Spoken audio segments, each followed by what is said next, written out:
ஒவ்வொரு மதத்துக்கும் ஒவ்வொரு புனித தலம் இருக்கு. உதாரணமாக இந்துக்களுக்கு காசி ஒரு புனித தலமா இருக்கு. இஸ்லாமியர்களுக்கு மெக்கா ஒரு புனித தலமா இருக்கு. அதே மாதிரி கிறிஸ்தவர்களுக்கு பார்த்தீங்கன்னா எருசலேம் ஒரு புனித தலமா இருக்கு. அந்த வகையில இன்னைக்கு நம்ம பார்க்க போறது பார்த்தீங்கன்னா இஸ்லாமியர்களின் புனித நகரமான மெக்காவை பத்தி அந்த வீடியோக்குள்ள பார்க்க போறோம். அதுக்கு முன்னாடி சேனலை மறக்காம சப்ஸ்கிரைப் பண்ணிக்கோங்க. கூடவே பெல் பட்டனை கிளிக் பண்ணிக்கோங்க. அப்பதான் நான் போற யூஸ்ஃபுல்லான வீடியோ உங்களுக்கு நோட்டிபிகேஷனா வரும். இந்த மெக்கா எங்க இருக்குன்னா சவுதி அரேபியா நாட்டுல மெக்கா என்னும் மாகாணத்துல தான் இருக்கு. அது மட்டும் இல்லாம இது அந்த நாட்டுல இருக்கக்கூடிய ஜத்தாவில் இருந்து ஒரு 76 கிலோமீட்டர் தொலைவில தான் இந்த மெக்கா இருக்கு. இந்த மெக்கா தான் இஸ்லாமியர்களின் புனித நகரமாக விளங்குது. ஓகேவா? அது மட்டும் இல்லாம ஆண்டுதோறும் 15 மில்லியனுக்கு மேற்பட்ட மக்கள் இங்க கடவுளை வணங்கிட்டு போறாங்க. ஓகேவா? சோ அது மட்டும் இல்லாம இந்த நகர்ல தான் பாத்தீங்கன்னா இவர்களின் மத தூதரான நபிகள் நாயகம் இந்த மெக்காவில தான் பிறந்தாரு.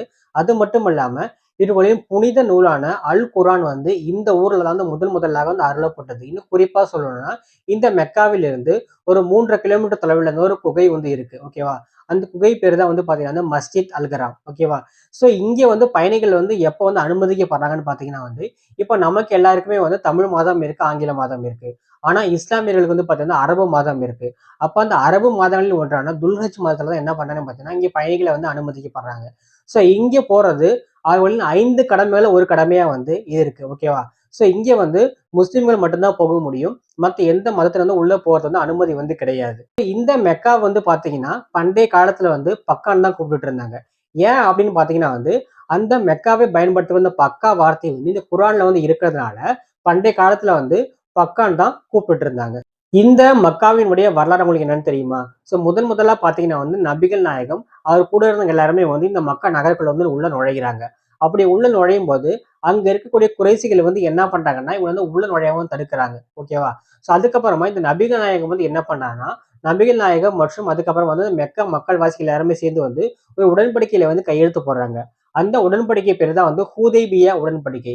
சோ இந்த உடன்படிக்கையில என்ன இருக்கு அப்படின்னு பாத்தீங்கன்னா அந்த குறைசிகள் முஸ்லிம் மீது போர் தொடுக்க கூடாதுன்னும், அது மட்டும் இல்லாம அடுத்த வருஷத்துல இருந்து மக்கள் இங்க அனுமதிக்கப்படுறாங்க. சோ இதுக்காக பாத்தீங்கன்னா கடவுளை வணங்க அனுமதிக்கப்படுவதாக அந்த குறைசிகள் அந்த உடன்படிக்கையில எழுதியிருக்காங்க. ஆனா இந்த உடன்படிக்கை பாத்தீங்கன்னா 10 வருஷம் தான் செல்லும்னு சொல்லியிருக்காங்க.